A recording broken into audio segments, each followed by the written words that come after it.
I was standing in the kitchen doorway when I heard it. My brother Derek's voice carried from Dad's study, confident and dismissive like always. "Don't waste your inheritance on her, Dad. Seriously.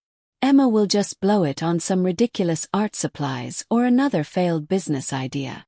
My hand froze on the coffee mug. I heard Mom's soft murmur of agreement, then Dad's heavy sigh. Nobody defended me. Nobody said, "That's not fair to your sister." They just let those words hang in the air like they were obvious truth. I backed away quietly, my heart pounding in my chest. Derek had always been the golden child, the lawyer, the one with the big house and the perfect wife. I was just Emma, the creative one who couldn't hold down a real job. At least that's what they thought. I climbed the stairs to my childhood bedroom, sat on the edge of the bed and stared at my hands.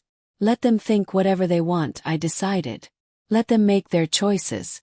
I wasn't going to beg or argue or try to prove myself. Not anymore. 3 months later, Mom and Dad called a family meeting. We gathered in their living room.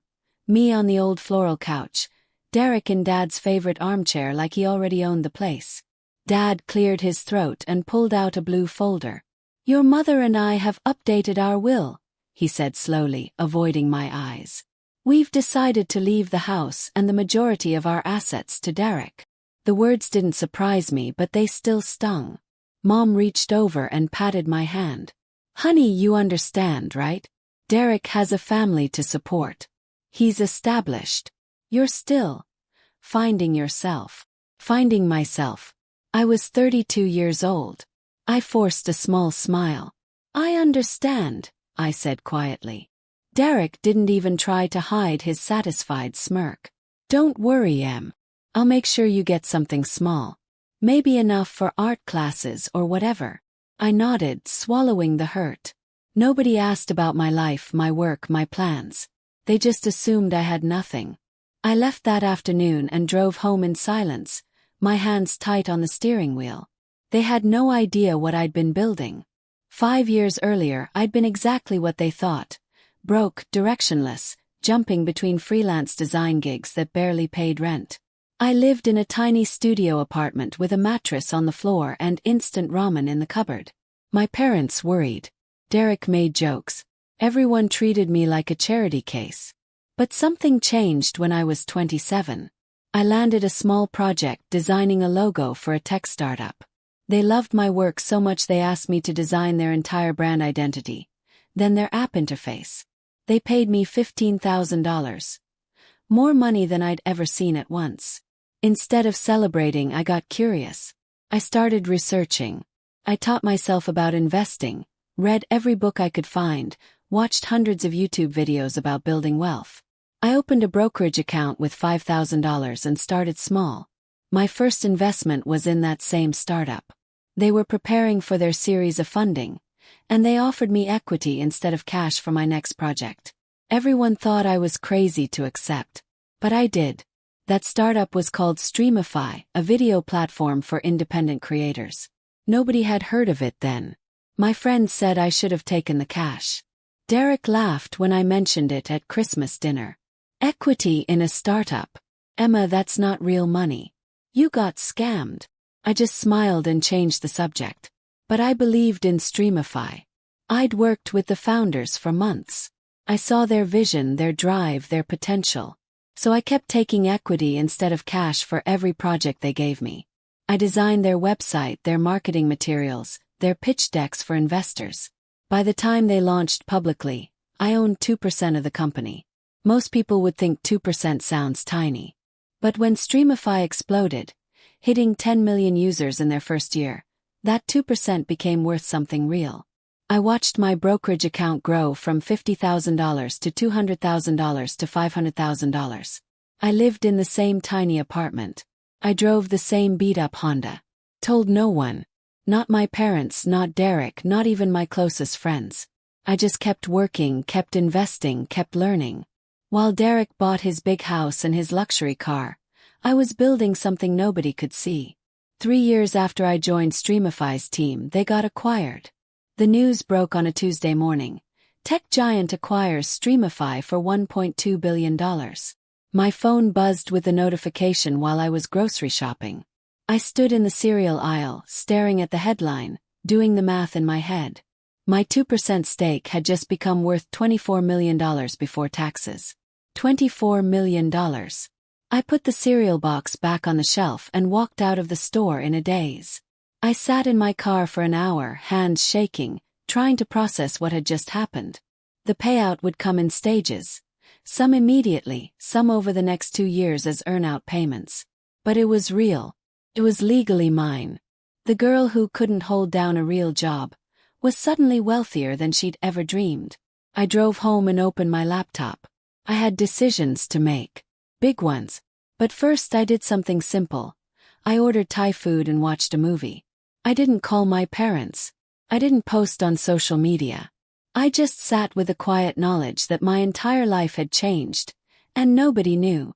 Over the next few months I kept living my normal life. I moved to a slightly better apartment. Nothing fancy, just a 1-bedroom with actual furniture and a nice kitchen. I bought a newer car, a practical Toyota. Nothing that would turn heads. I started working with a financial advisor who specialized in sudden wealth. Together we built a strategy. Diversify investments, set up trusts, plan for taxes, create passive income streams. It was overwhelming and exciting and terrifying all at once. But through it all I stayed quiet. Family dinners continued as usual. Derek would brag about his latest case. His vacation to Hawaii. His son's private school. Mom and Dad would beam with pride. Then they'd turn to me with concerned faces and ask, "How's the freelancing going, honey?" I'd smile and say, "Good. Staying busy." They'd nod and move on, satisfied that I was surviving but not thriving. Derek once offered to hook me up with a secretary position at his law firm. "It's not glamorous, but it's steady income, Em. You could use the stability." I thanked him politely and declined. The irony was delicious. But I wasn't ready to reveal anything yet. I was still figuring out who I was now that money wasn't a constant weight on my shoulders. A year after the Streamify acquisition, something unexpected happened. 2 other startups I'd invested in. Small bets of $10,000 each. Both got acquired in the same month. One was a fintech app, the other a sustainable fashion marketplace. My $10,000 in the fintech company turned into $340,000. The fashion marketplace returned $180,000. Suddenly, my net worth wasn't just from one lucky break. It was from multiple smart decisions, from learning to spot potential, from taking calculated risks while everyone else played it safe. I was sitting on just over $31 million in liquid assets, plus investment properties I'd quietly purchased in emerging neighborhoods. I hired a wealth management team. I set up a private foundation for arts education. The kind of program I wish had existed when I was a struggling creative. I funded it anonymously with $2 million. Every single move I made I did quietly. No press releases, no social media posts, no bragging at family dinners. I watched Derek buy a boat he couldn't really afford. I watched my parents worry about their retirement savings. And I said nothing. Part of me wondered if I was being petty. But another part of me remembered that day in the kitchen. Derek's voice dripping with contempt. "She'll just blow it." Derek's perfect life started showing cracks around year 3. It was small things at first. Complaints about his firm's politics, mentions of cash flow issues, a cancelled vacation. Then came the bigger signs. He sold the boat. He mentioned restructuring his finances. His wife Laura started working again after years of staying home. At a family barbecue, I overheard him on the phone in the backyard. "I can't keep floating your brother's bad investments, Mark. I'm tapped out." His voice was tight with stress. When he came back inside, he was smiling again, but his eyes looked tired. Mom pulled me aside in the kitchen. "Emma, have you talked to Derek lately? I'm worried about him." I shook my head. "Not really." "Why?" She lowered her voice. "I think they're having money troubles. Don't tell him I said anything, but I think the law firm might be struggling." I made sympathetic noises and changed the subject. But internally I felt a strange mix of emotions. I wasn't happy Derek was struggling. Despite everything, he was still my brother. But I also couldn't help thinking about the cosmic justice of it all. The one they'd trusted with the inheritance was sinking. The one they'd written off was thriving. 5 years after that conversation in Dad's study, my phone rang at 9 p.m. on a Thursday. Derek's name flashed on the screen. We almost never called each other. "Hey," I answered cautiously. His voice sounded strained. "Hey, do you have a minute?" I sat up straighter on my couch. "Yeah, what's up?" There was a long pause. Then, "I need to ask you something and it's not easy for me." Another pause. "I'm in a bind. Financial bind. I need a loan." My heart started racing. "How much are you talking about?" I heard him exhale.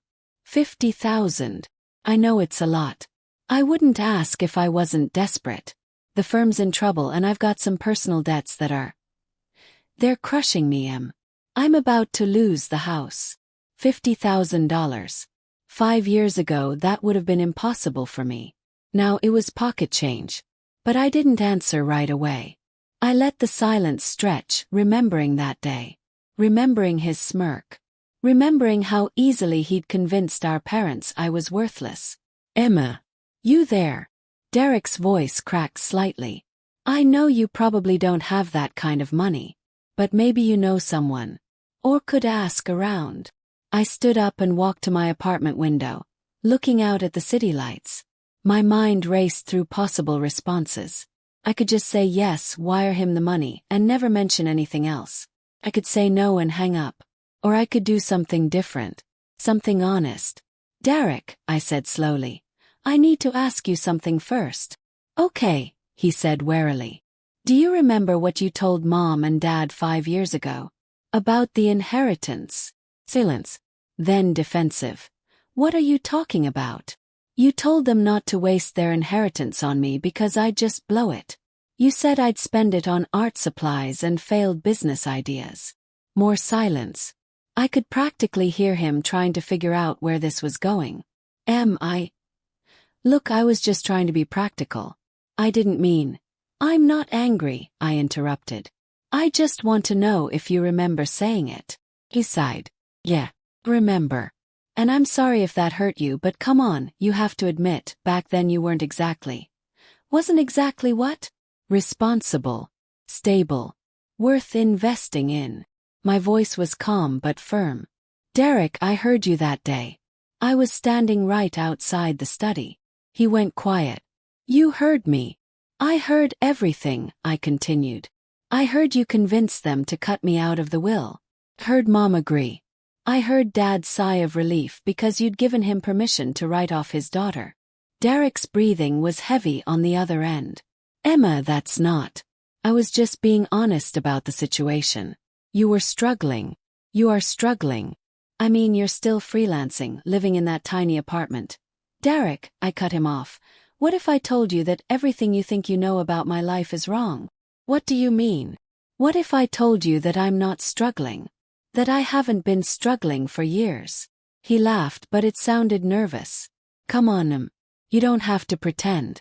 I'm your brother. I know you're not doing well financially. That's why I assumed you couldn't help with the loan. I was going to ask if you knew anyone who. My net worth is $31 million, Derek." The line went dead silent. Not even breathing. Just pure, shocked silence. I let it sit there for a long moment before continuing. "Actually, it's probably closer to 33 million now with the market gains this quarter. But who's counting?" "That's not funny, Emma." His voice was sharp. "I'm asking you for help and you're making jokes." "I'm not joking," I said calmly. 5 years ago, right around the time you convinced Mom and Dad to cut me out, I took equity in a startup instead of payment. That startup was Streamify. You might remember them. They got acquired for $1.2 billion 3 years ago. I heard a sharp intake of breath. "I own 2% of the company. You can do the math." There's no way. You never said anything. Why would I? So you could tell me I got lucky.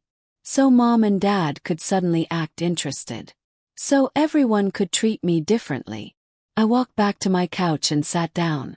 Derek, I've spent the last 5 years building wealth while you spent it on a boat and a house you couldn't afford. I've invested in 6 other companies. I own property in 3 cities. I run a private foundation that funds arts education. You're lying. But his voice wavered. Check your email.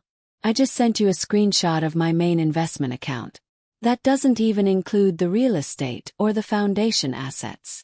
I heard him clicking, then a long, shaky exhale. Oh my God. Yeah. My voice was steady. Oh my God is right. Emma, I don't understand. Why didn't you tell anyone? Why did you let us think? Because I wanted to see who you all really were, I said simply. And you showed me. Derek's voice cracked. Emma, I'm so sorry. Had no idea. If I'd known. If you'd known what? You would have treated me with respect. You would have valued me as a person. Kept my tone level. The only thing that changed is my bank account, Derek. I'm still the same person I was 5 years ago. But you're not struggling anymore. You're successful. I was always successful, I interrupted. You just couldn't see it because it didn't look like your definition of success. I was building something real while you were buying things to impress people. He went quiet. Then in a small voice. Does Mom know? Does Dad? No. You're the first family member I've told. Why me? Because you asked me for money, I said bluntly. And I needed you to understand who you were asking. Another long pause. I could hear him processing, struggling with the reality that his struggling baby sister was wealthier than he'd ever be. So, will you help me? His voice was barely a whisper. Closed my eyes. This was the moment I'd been unconsciously preparing for. I'll think about it, I said finally. I need time to decide. Emma, please. I'm desperate. I could lose everything. Like you thought I had nothing to lose. The words came out sharper than I intended. Derek, you need to understand you made me feel worthless. You convinced our parents I wasn't worth their trust. And now you want me to save you. I'm sorry. Derek's voice rose with panic. I'm so sorry. You're right. I was wrong. I was an arrogant jerk who thought he knew everything. Please him. I'll do anything. I took a deep breath. Revenge wasn't what I wanted. But I also wasn't going to be a pushover. If I help you, I said slowly, there are conditions. Anything. Name it. First, you tell Mom and Dad the truth. All of it.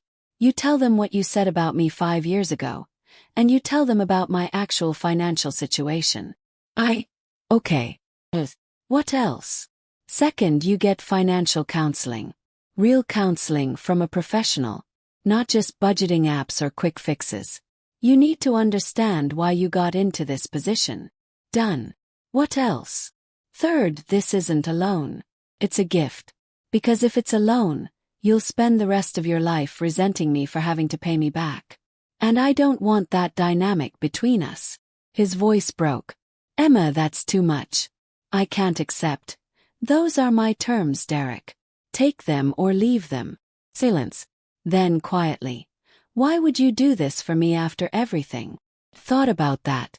Because you're my brother. And because I'm not the person you thought I was. But I'm also not going to become someone who watches family suffer when I can help. Even when that family hurt me. 2 days later, I drove to my parents' house. Derek had arranged a family dinner, telling them we had important news to share. I arrived early. Mom was in the kitchen making her famous pot roast. Dad was in the living room watching the news. Everything felt normal, comfortable, unchanged. Emma. Mom hugged me. Derek said you two have something to tell us. Are you finally dating someone? I smiled despite myself. Always trying to fix me. Not exactly, Mom. Derek arrived 15 minutes later, looking pale and nervous. Laura wasn't with him, she'd stayed home with the kids. He met my eyes across the room, and I gave him a small nod. At dinner, Derek barely touched his food. Mom kept asking if he was feeling okay. Finally, Dad set down his fork. All right, what's this about? You're making your mother worried. Derek cleared his throat. I need to tell you both something. Something I should have said a long time ago. He looked at me, then back at them. 5 years ago, when you were updating your will, I said some things about Emma. Things that weren't fair. Mom's brow furrowed. What things? Derek's voice shook. I told you not to leave Emma any inheritance because she'd blow it on art supplies and failed businesses. I convinced you she wasn't responsible enough to handle money. Mom's face went white. Dad's expression darkened. Derek, Mom said slowly, you told us you were concerned about Emma's stability. You said it was for her own good. I know what I said. And I was wrong. Derek's hands were shaking. I was arrogant. I looked down on Emma because her success didn't look like mine. Because she wasn't a lawyer or working some corporate job. Dad leaned back in his chair, arms crossed. Why are you telling us this now? Derek glanced at me. I gave him another small nod. Go on. Because 2 days ago I called Emma and asked her for a loan. $50,000. I'm in trouble financially. The firm's struggling and I made some bad investments. I'm about to lose the house. Gasped. Derek, why didn't you tell us? Because I was ashamed. And because when I called Emma, expecting her to say she couldn't help, she told me something that changed everything. He turned to face me fully. Emma, do you want to? My net worth is $33 million, I said calmly, looking at my parents. I've spent the last 5 years building wealth through strategic investments and equity in successful startups.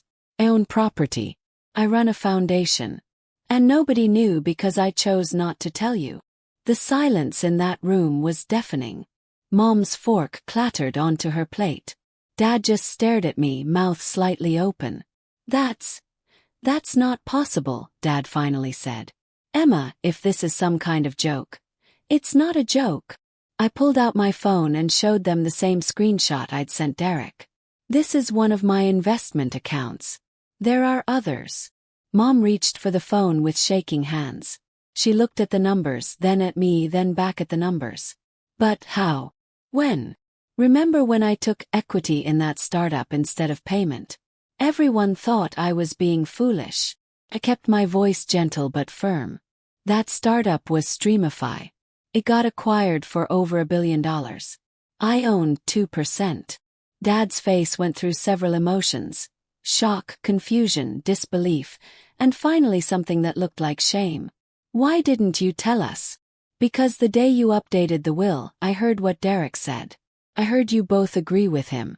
And I realized that you all saw me as a failure. As someone who couldn't be trusted. My voice stayed steady. So I decided to let you keep thinking that. To see if you'd ever ask about my life, my work, my actual situation. You never did. Mom's eyes filled with tears. Emma, sweetheart, we didn't mean to. You cut me out of the will, I said simply.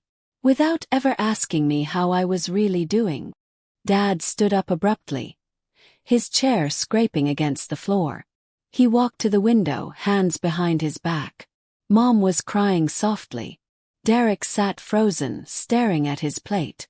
I failed you, Dad said finally, his voice rough. We both did. You chose to believe Derek's assessment instead of talking to me directly. I agreed. You assumed that because I wasn't living a traditional life, I must be struggling. Mom wiped her eyes. I'm so sorry, honey. We should have asked. We should have believed in you. Yes, I said. You should have. The words hung heavy in the air. I wasn't trying to be cruel, but I also wasn't going to pretend it didn't hurt. Derek finally spoke up. I poisoned you against her. This is my fault. Emma is being generous enough to help me out of my financial mess, even after what I did.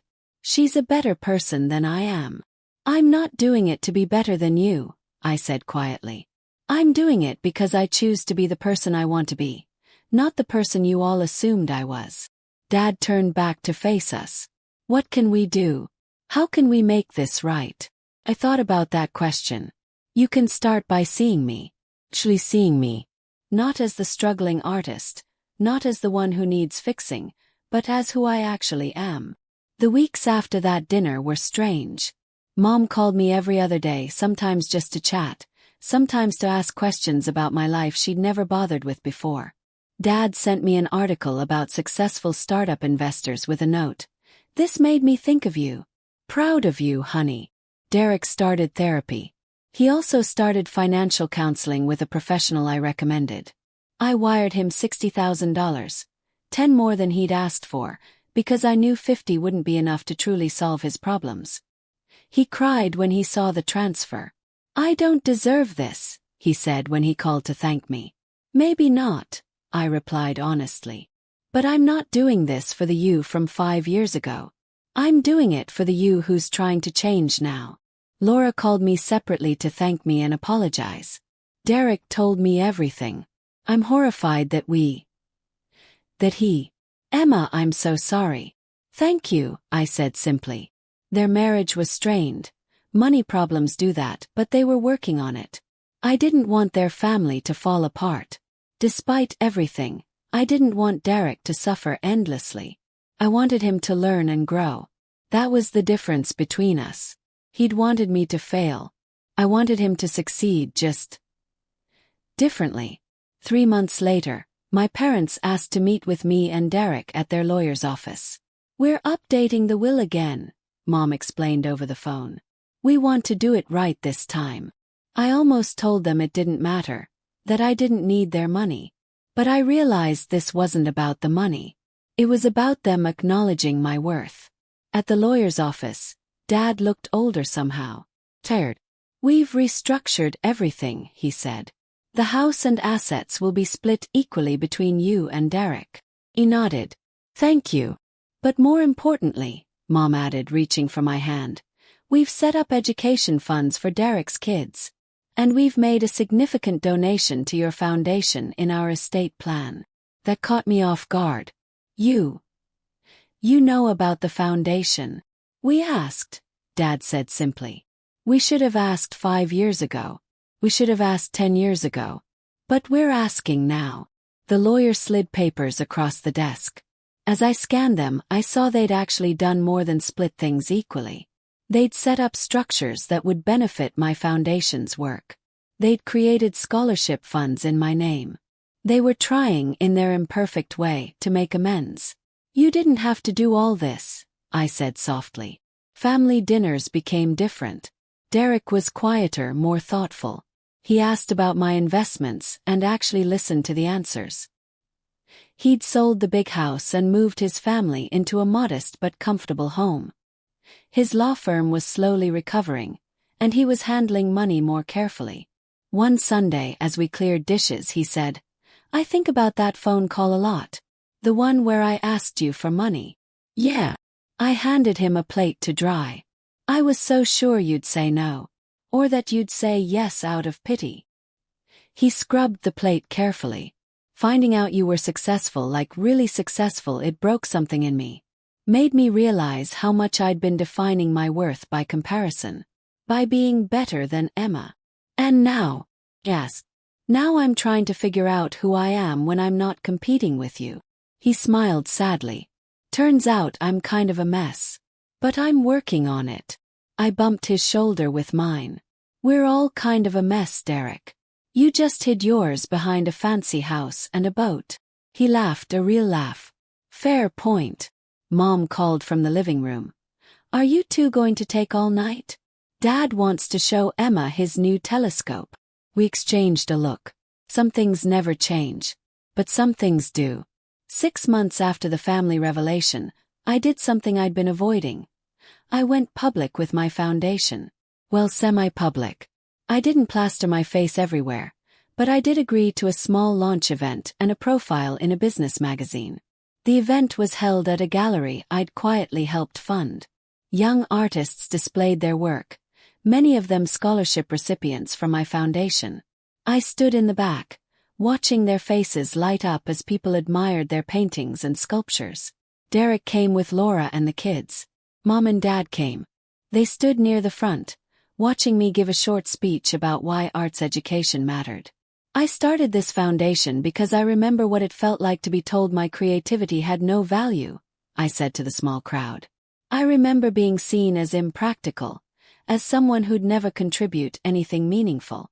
I wanted to make sure other young creatives never felt that way. I saw Mom wipe her eyes. Dad's face was a mixture of pride and regret. Derek stood with his arm around Laura, nodding. After the speech, a young woman approached me. Ms. Emma, Sage, I got your scholarship last year.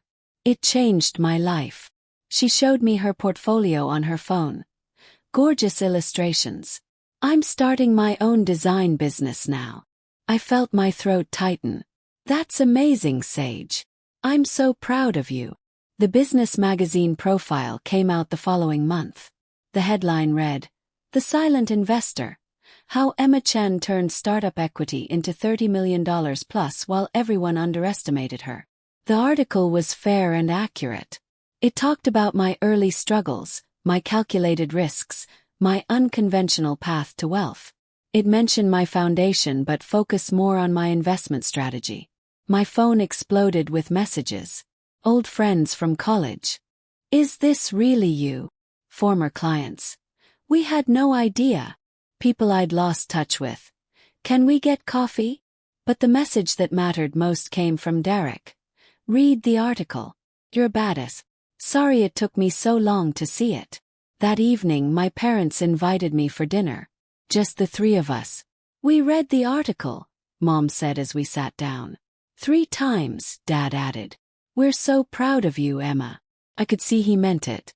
"Thank you. But we're also sorry," Mom continued. "Sorry that we couldn't see what was right in front of us. Sorry that it took a magazine to make us realize how remarkable you are." I reached across the table and took her hand. "I forgive you. I forgave you months ago. But I needed you to see it for yourselves." Dad cleared his throat roughly. "You know what kills me? That you thought you had to hide all this. That you thought we wouldn't be proud." A year after that phone call from Derek, he texted me.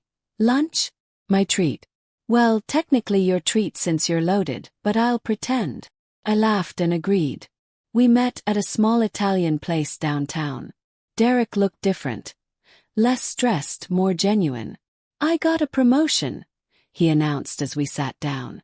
"Nothing huge, but it's stable. And Laura's business is taking off." "That's great, Derek. I'm actually happy," he said like it surprised him. "Not fake happy, not look at my stuff happy. Actually happy."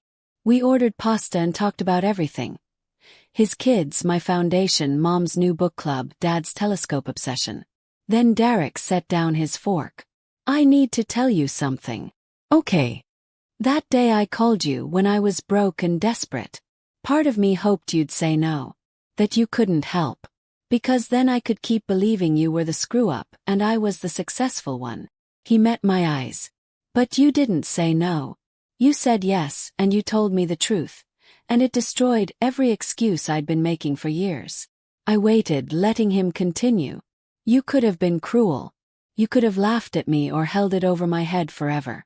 But you didn't. You helped me. And that's when I realized you weren't just richer than me. You were better than me." "Derek. Let me finish." He smiled. "You were better than me. But now I'm trying to be better too. Today I'm sitting in my actual apartment. A beautiful 3-bedroom with a view of the city, because I finally decided I deserved nice things. My investment portfolio has grown to $42 million. My foundation has helped over 500 young artists. I still drive a practical car. I still wear comfortable clothes. I still value experiences over things. But I also value myself. I understand my worth now in a way I never did before. Mom and Dad are still alive, thankfully. Their will sits in a lawyer's office, carefully structured and fair. But the real inheritance they gave me wasn't money. It was the lesson that I didn't need their validation to be successful. Derek and I have coffee every other week now. Real coffee, real conversations. He tells me about his struggles, and I tell him about mine. Because even with millions in the bank, I still have struggles. Just different ones. Last week, a young woman reached out through my foundation. She was struggling, working 3 jobs while trying to build her art career. Everyone told her to give up and get a real job. I met with her at a coffee shop, listened to her story, heard the fear and determination in her voice. Before I left, I handed her an envelope.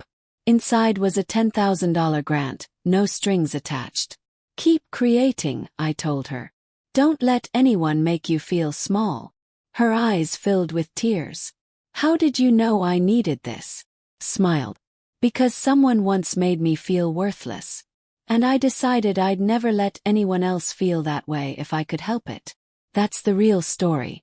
Not the millions, not the revenge, not proving people wrong.